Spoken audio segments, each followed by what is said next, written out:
നമ്മുടെ പറപ്പൂർ ചന്ത കേട്ടോ. എപ്പോഴും സാധനങ്ങൾ വാങ്ങാൻ ഏറ്റവും കൂടുതൽ ഞാൻ ഇങ്ങോട്ടാണ് വരിക. അപ്പോൾ പൊടിപ്പിക്കാൻ അവിടെ അത് കൊടുത്തിട്ട് നമ്മൾ നേരെ കോഴി വാങ്ങിക്കാൻ വേണ്ടി വന്നിരിക്കുക. അതാണ് ബിസ്മി. നമ്മൾ ഏറ്റവും കൂടുതൽ ഇങ്ങോട്ടാണ് കോഴി വാങ്ങിക്കാനായിട്ട് വരിക. ബിസ്മില്ല ചിക്കൻ സെൻറ്റർ. അപ്പോൾ വണ്ടി വിളിക്കുന്നുണ്ട്.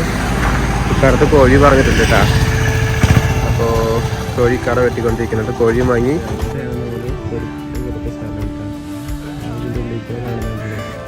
കോഴി വാങ്ങിയിട്ട് നേരെ പൊടിപ്പിച്ച് പൊടിച്ച സാധനമായിട്ട് നമുക്ക് നേരെ വീട്ടിൽ പോകാം.